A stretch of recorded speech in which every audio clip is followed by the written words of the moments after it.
Hi, I have two questions for you today. Ooh, two questions. Yeah, so the first one's gonna be, as a Las Vegas native, Yes. all in my heart, I just want to know what's so special about Vegas. What's so special about it? Yeah. Well, obviously, it's a great focal point for the idea of randomness, locking into different realities and seeing what comes up. Okay. Okay. Yes? The spin of the wheel. That there is no absolute future, that it can change in an instant. It's dynamic. It's challenging. Yes. It reveals the deep core of your being and forces you to deal with it. Yeah. Yeah. Yes? Yeah. There you go. Yes, sir. It's a very strong energy to be in, a very bold energy. Yes, and it's our home, Yes. and so I feel very honored and blessed to be here. Oh, all right. Well, thank you for adding your energy to it. Yes, thank you. Thank you for coming. And Well, then, I'm actually above Sedona, but you're welcome. Yep. Same. And then my other question is, I want to know what the purpose of wisdom teeth are. Probably to chew your food wisely.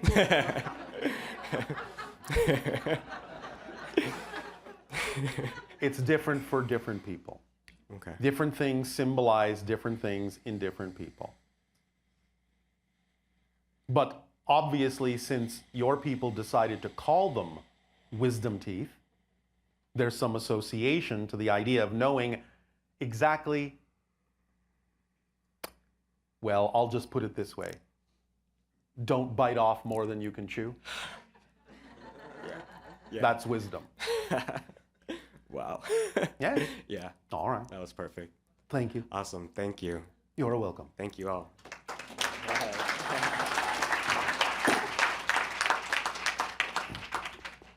Hello, Bashar. And you good day.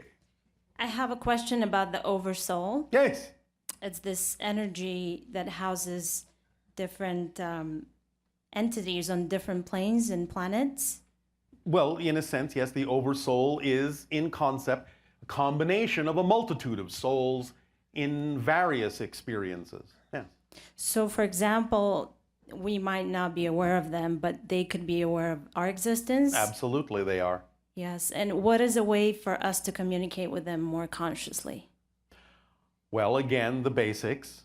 Acting on your excitement will expand your senses and allow you to tap into what you need to tap into from whatever source you need it.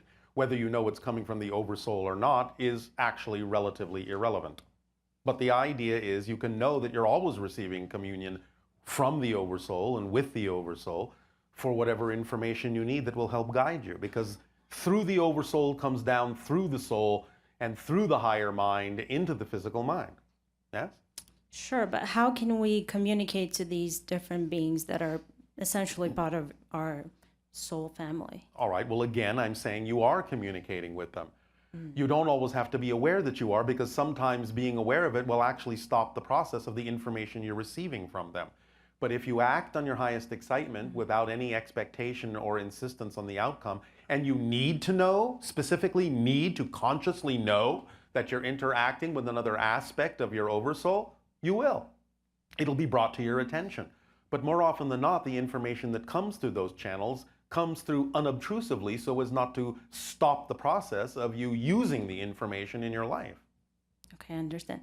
And I understand the importance of following your excitement, but what Yes. about what's the purpose of experiences like the dark night of the soul and this limbo state where you don't feel a relationship to? Well, there can be many, many different purposes depending upon how many people are experiencing it. Sure. But in general, one of the ideas is many people on your planet, because of the belief systems that they've bought into, sometimes attract to themselves the idea of great negativity because it clarifies for them in no uncertain terms the difference between what they don't prefer and what they do prefer. And if that's the only thing that your belief system will allow you to become clear about, then that's the way people will do it. So you have to experience this negativity. I and didn't say you darkness. have to. Okay. I just said that that's what many people do because they are confused because of their belief systems as to how to experience joy. So sometimes they will give themselves the experience of darkness because in great darkness, it's actually easier to see any light at all. It's like the idea and the symbol of the candle in the middle of a dark void. It's very easy to see the tiny little candle because there's no other light around it. So it makes it easier to find the light when you surround yourself sometimes with darkness. That's just a methodology that some people use. So what are ways to get out of that state? Go to the light.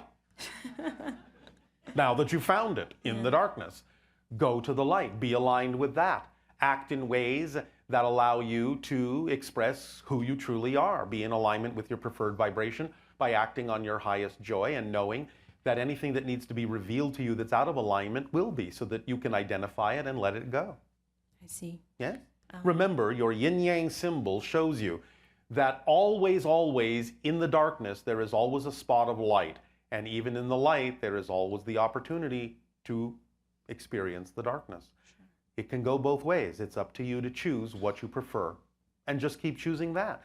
You have to validate the darkness, not make it something more than the light, but when everything is equal, then you can choose what you prefer without invalidating what you don't prefer. Okay. Yes? What is your relationship to the Earth right now from the ship that you're at? Do you mean how high above the planet am I? Yes. About 1,300 of your miles, give or take. All right. That's not bad. Do you exist in how should I say this? Is the ship visible for? Not to you. No. Not yet. Okay. It can be sometimes, but generally not to you, not yet. And I mean you, meaning all of you, not just you personally. Okay. All right. I have this idea that I was in Sedona this summer, and I experienced something called aura photography. Yes. Where you have your palm measured, and it kind of measures the energetical field around you and colors. Yes, and, yes. We understand the concept. Intensity. So my idea was to create a room that's a multi-sensory experience room where you get your energy measured. How exciting. Yes. So it would work in the way of transferring that energy through aromatherapy and music therapy and 3D projection mapping. All wonderful permission slips. When will you do this? That's my question. When will be a good time to do it so people are open? Now would be a good time to do it. What's stopping you from doing it now? I'm not sure if people are open to this concept yet. I beg your pardon? Yeah? Have you forgotten the one-sided coin concept? I don't know that concept. Oh, let me illuminate you. Tell me. If you have a gift to give that you're excited to give, that tells you there must be someone waiting to receive it, or you wouldn't be excited about it. It's like saying there can be a one-sided coin. I have the head, but there's no tail. Not possible. If you have the head, there is a tail. If you have a gift, there is someone waiting to receive it, or you wouldn't be excited about giving that thing. There is no pointless creation. Do you understand? Yes. Your excitement is exactly who you are. And if you're saying there's no one in your reality waiting to receive what you have to give, you're saying you're pointless. And that doesn't exist. Does that make more sense? Absolutely. So now is a good time. Sounds good. All right. Thank you. Thank you.